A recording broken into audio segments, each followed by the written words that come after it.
No meu último vídeo aqui no canal, no vídeo do Kullervo, onde eu explico como a gente pode forçar o dano de bilhão negativo usando uma slam como a Magistar, por exemplo, teve um comentário que me pediu para fazer uma build do Sevagoth, inclusive, assim como no vídeo passado, também me pagou 10ão para eu fazer esse vídeo aqui. Porém, já tem 2 vídeos aqui no canal onde eu explico como funciona o nuke do Sevagoth, e dentro desses 2 vídeos o que eu mudei foi pouca coisa, como por exemplo 1 ou 2 mods no caso, e habilidade via Helminth, porque realmente não tem muito segredo na hora de você nucar com o Sevagoth, você vai realmente jogar sempre do mesmo jeito. Então esse vídeo aqui é como se fosse uma atualização e uma junção de todas as outras builds em um vídeo só, porém um pouco melhoradas e com mais opções do que antes também. Então enfim, vamos começar. Primeiro, vamos entender como funcionam as 2 primeiras habilidades do Sevagoth, porque para nocar com ele a gente vai usar majoritariamente essas 2. Elas sinergizam muito bem entre si, e é justamente a sinergia entre elas que faz com que a gente cause dano em massa em vários inimigos. Primeiro, a gente tem Rip, que é a habilidade onde você vai invocar o seu clone. Você basicamente tem um clone que anda pelo mapa sozinho, você não controla ele vai ficar seguindo os inimigos, e o que ele vai fazer, além de causar o dano radioativo, ele não causa o proc, só o dano. Ele também causa vulnerabilidade aos inimigos. Eles têm vulnerabilidade a dano quando esse clone passa por perto. Ele coloca esse pequeno debuff em todos os inimigos à volta. E utilizando o mod de ampliação Shadow Haze, o mod de ampliação da primeira habilidade, você consegue aumentar a quantidade de sombra que você pode ter. Você tem um limite de 3 sombras, mas enfim, imagina essas 3 sombras andando pelo mapa, causando dano, causando vulnerabilidade, enfim. E é agora que entra a segunda habilidade, Sol, sei lá como é que fala isso. Mas enfim, é uma habilidade que funciona basicamente de forma bem simples, você marca inimigos à sua volta. Literalmente isso, tá? Quando você marca esse inimigo, ele toma um pouco de dano real por segundo, tá? Esse dano real não chega a ser uma coisa tão alta, não esse dano real, a gente vai causar outro depois, mas enfim, no fim das contas, a função dessa habilidade é marcar inimigo para sua primeira habilidade, a habilidade do clone, nucar todo mundo. O dano que o clone da primeira habilidade causa no inimigo marcado pela segunda é igual a 25% da vida remanescente desse alvo, não é 25% da vida total, o que significa que, por exemplo, se o inimigo tem 50% da vida máxima, você vai dar 25% de 50%, isso é muito interessante de saber, porém não acaba por aí, o que acontece é que esse inimigo, ele toma esse dano real, porém ele causa dano em área também baseado nessa vida aí removida, mas no fim das contas o dano em área não é dano real. E para melhorar a eficiência desse nuke, a gente obrigatoriamente também usa o Dark Propagation, que faz com que quando você mata um inimigo que está marcado sobre a segunda habilidade, você faz com que ele espalhe esse efeito para inimigos próximos. Então você tem ali um clone, uma sombra, que mata esse inimigo marcado, e esse inimigo morto marca inimigos adiante, e a sombra mata esses inimigos também. Então o que você tem aqui é uma reação em cadeia. Tudo que você vai ter que fazer é ficar spamando 2 e 1, 2 e 1, 2 e 1, e não tem segredo algum. É literalmente só isso. E, enfim, a gente tá falando aqui de dano real, ou seja, dano que escalona de acordo com a vida do inimigo. Então sim, você consegue causar dano, hit kill, inclusive, no level cap do jogo. Tem vídeo sobre isso aqui também no canal, mas eu vou falar sobre isso aqui no vídeo também. O que acontece é que quando a gente fala de Helminth, não tem opção melhor aqui do que Raw, ok?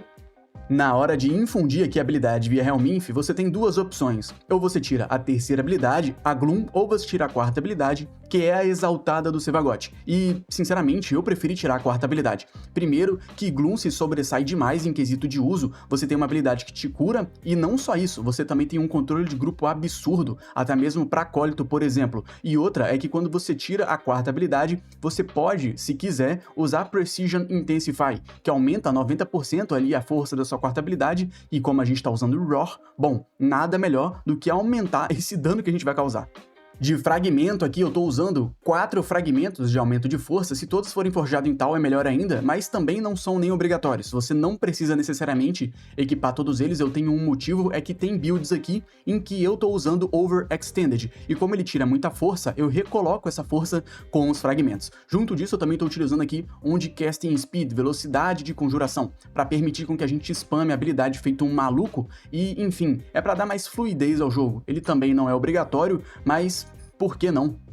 Enfim, na primeira build do Sevagot aqui, a gente está utilizando Stretch, Algo Reach. Eu não estou usando o Overextended nessa utilização porque eu não quero diminuir ainda mais a nossa força, porque eu não estou usando mod algum de força, nem o próprio Precision Intensify. Então é bom a gente ter força aqui para Gloom, é bom a gente ter força para todas as outras habilidades, mas principalmente também Roar, que vai aumentar o nosso dano quando a gente utilizar a Rip no inimigo marcado pela segunda habilidade. Enfim, a gente está usando aqui Arcane Blessing para aumentar a nossa vida e junto de Adaptation, reduzir o dano em que a gente toma, e aí sim a gente se cura com o Gloom. Então assim a gente pode ter mais maleabilidade, a gente pode ter mais calma na hora de jogar. A gente não tem ainda 95% de lentidão nos inimigos usando a Gloom, porque a gente justamente não tem força o suficiente para isso. Mas dá para resolver isso aqui um pouco utilizando, por exemplo, a Madurai, enfim, também não é obrigatório. Esse foco de escola você pode usar se você quiser aumentar mais a sua força e velocidade de conjuração, o que é muito bom. Mas a ideia aqui é ser uma build independente, então não, você não precisa, tá? E eu também tô utilizando aqui, é claro,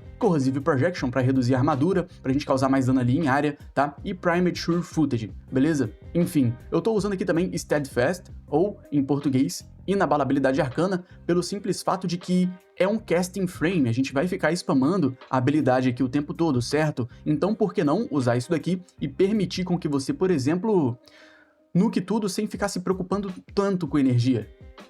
E por último, mas não menos importante, Dark Propagation, né? Claro, Shadow Haze, a gente vai ter que utilizar isso daqui para poder nucar. E a build que eu utilizo é mais ou menos essa daqui. Eu evito usar coisas que reduzem os meus status, como Overextended, Narrow-Minded, por exemplo, ou Fleeting Expertise, que diminui a duração e dá pra gente eficiência. Eu simplesmente não uso isso, não acho que vale a pena utilizar, pelo menos não na maioria das vezes. Enfim, se assim como eu, você também está utilizando fragmentos de força, o que você pode fazer aqui é usar Overextended para aumentar ainda mais o seu alcance, até porque ele sozinho te dá 90% a mais de alcance, enquanto Stretch e Algo Reach te dão 75%. E infelizmente ele reduz a nossa força, como a gente está sabendo, e aí a gente poderia usar Precision Intensify para facilitar a gente na hora de causar dano usando Roar. É claro que assim você poderia ter, por exemplo, menos força aqui utilizando Gloom, Sol e Rip, caso você não esteja utilizando os fragmentos. Então é justamente por isso que eu recomendaria essa utilização só se você realmente puder usar os fragmentos. Mas calma aí, calma que a build que eu mostrei pra vocês aqui é mais pra uso cotidiano, ou seja, você quer carregar seu amigo no Steel Path, você quer fazer uma sobrevivência, abrir relíquia, jogar contra inimigos nível 300, 400, até 500, por exemplo. Essas builds aqui vão dar conta tranquilamente, tá? Mas eu não tô dizendo em relação ao dano, até porque o dano, como a gente já tá sabendo, é baseado na vida do inimigo. Eu tô falando aqui de sobrevivencialismo. É claro que, ok, você vai ter ali aquele controle de grupo e aquele roubo de vida, mas quanto mais forte o inimigo está, mais difícil é pra Gloom te manter vivo. Mas calma aí, porque dá pra fazer uma pequena adaptação nessa build aqui, permitindo com que você, por exemplo, consiga ficar imortal até no level cap, e eu não tô exagerando. É bem simples, eu inclusive tenho um vídeo aqui no canal explicando sobre isso. Tudo que você vai precisar fazer é adaptar a sua build pra fazer com que você tenha Shield Gate infinito utilizando o foco de escola Vazarim.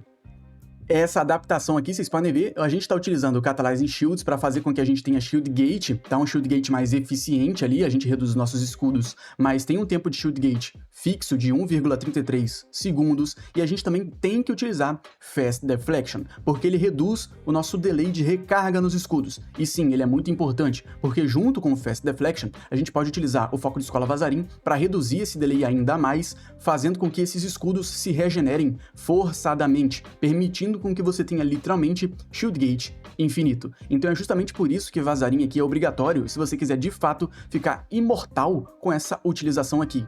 E não, eu não vou recomendar vocês utilizarem Shield Gate aqui, utilizando, por exemplo, Casting, ou seja, você coloca ali um Brief Respite e coloca o Catalyzing Shields com Rolling Guard. Eu não vou recomendar vocês de fazerem isso daqui, não com o Sevagot, pelo simples fato de que, primeiro, se você usa essa utilização com o Steadfast, você não consegue utilizar de forma eficiente, porque se o Steadfast não permite com que você gaste energia, você não conseguiria, por exemplo, utilizar ali o seu Shield Gating com o Brief Respite. E outra coisa é que se você ficar sem energia, você vai fazer o quê? Você vai morrer. Então é justamente por isso que nesse caso aqui eu não recomendaria, porque eu já tentei bastante, já quebrei bastante a cabeça e não fica tão bom quanto eu gostaria.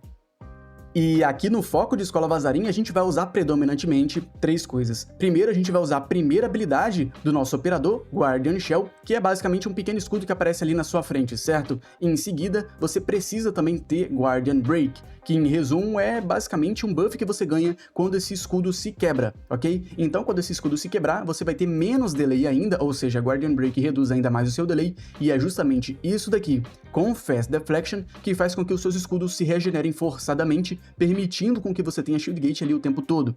E o melhor de tudo, quando o Guardian Break tá ativo, quando você tá com esse buff ativo, você pode, ainda assim, utilizar também a primeira habilidade novamente. Então você conseguiria, por exemplo, ficar com Shield Gate infinito, só spamando a primeira habilidade. E como vocês repararam, eu não estou utilizando o Rolling Guard. Geralmente eu utilizo o Rolling Guard quando eu vou utilizar esse Shield Gate com a Vazarim, mas infelizmente o Sevagot não tem tanto espaço assim pra gente poder buildar e colocar esse mod. Isso porque, por exemplo, a gente precisa de outras coisas, como inclusive os 2 mods de ampliação dele. Então, o Protective Sling se torna ainda mais importante, porque a gente consegue imunidade com isso daqui. É só a gente usar ali a Void Sling no nosso Warframe e ficar imune, ok? Tá? Então, sim, essas 3 habilidades aqui são as mais importantes, inclusive é tudo que você vai precisar. E é isso, a build do Sevagot tá basicamente pronta, ela por si só é essa, você não vai buildar a sombra, você não vai buildar o corpo a corpo da sombra, a gente não vai utilizar, a gente removeu essa habilidade, então não tem porquê. Porém, a gente pode utilizar aqui de pequenos artifícios para aumentar ainda mais o dano que a gente causa. É opcional, mas se você utilizar, o seu dano escalona muito mais. Que é, por exemplo, utilizando uma Primer, uma Epitaph, por exemplo, para causar magnético ali nos seus inimigos êximos, causar viral nos inimigos ali Grineer, enfim. O que acontece é que, como a gente sabe, essa primeira habilidade e a segunda, em conjunto, causam dano baseado na vida do inimigo. Então, se você, por exemplo, colocar ali um viralzinho, uns procs, pelo menos um, você consegue ampliar ainda mais o seu dano e ampliar muito. Então, em resumo, você consegue aumentar o dano de uma coisa que já por si só é alta. Um pequeno adendo aqui é que, sim, você consegue matar o acólito com as habilidades do Sevagot, mas eu não recomendaria você ficar tentando fazer isso, porque leva tempo, depende se ele vai ficar perto de muito inimigo, enfim, não é uma coisa que eu recomendaria você levar em consideração que você vai conseguir fazer sempre. Então, o que eu recomendaria você fazer aqui é ter alguma arma, alguma coisa que mate o acólito fácil. Eu mesmo tô usando uma Sunpolts porque é prático, é só pegar ela na mão e marretar a cabeça do bicho. Em resumo, é isso, você pode usar a arma que você quiser, eu recomendaria especificamente Slam, tá? E, enfim, o companheiro que eu tô utilizando e que eu recomendo é o Nautilus. Você pode usar o que você quiser. Calma, não necessariamente é obrigatório usar o Nautilus, mas eu recomendo o Nautilus. Porque concordam, o mod de preceito desse companheiro, você consegue juntar inimigos. E juntando inimigos, como a gente bem sabe, a primeira habilidade vai causar dano em área também, em conjunto com a segunda. Então você consegue mais dano em área, inclusive facilita o seu efeito de reação em cadeia que você pode ter. Mas, infelizmente, um pequeno problema que você tem utilizando o Nautilus, infelizmente mesmo, e me dói até o peito falar isso, é que, bom, a gente vai deixar inimigos lentos utilizando, por exemplo, a terceira habilidade, a Gloom. E é justamente essa lentidão que a Gloom causa que atrapalha o Nautilus a juntar inimigo, ele meio que puxa muito devagar. Bom, eu acabo utilizando da mesma maneira, mas enfim, é um pequeno contra aí a utilizar o Nautilus junto com a Gloom. E, enfim, abrindo aqui a build do Nautilus, vocês podem ver que eu estou utilizando também Mystic Bond para reduzir ainda mais o custo de energia na hora da gente spamar a habilidade. A gente também está usando aqui Seismic Bond para a gente ganhar mais eficiência quando utilizar a Gloom. Quando a gente utilizar a Gloom e o nosso companheiro bater em alguém, a gente acumula o Seismic Bond, que aumenta a nossa eficiência em 30%. Então prestem atenção numa coisa aqui, quando a gente utiliza a Gloom, a gente teria que desligar ela e ligar novamente para poder pegar, por exemplo, a bonificação do Seismic Bond. Se você aumenta a sua eficiência com o Seismic Bond e não reconjura a Gloom, ela vai continuar gastando a mesma coisa. Então, pega o Seismic Bond, reconjura ela e pronto. Se você perder esse buff depois, não vai fazer diferença alguma, porque, bom, você já ativou com ele ativo. Então, enfim. Esse foi o vídeo, espero que vocês tenham gostado. Infelizmente não tem como fugir demais aqui, porque o Sevagot ele nuca bem por si só, então se você for tentar inventar moda, não vai ser tão eficiente. Em resumo, coloca uma Roar e sai explodindo tudo e todos, enfim, da forma que você preferir. Então é isso, esse foi o vídeo, valeu, tamo junto e é nóis!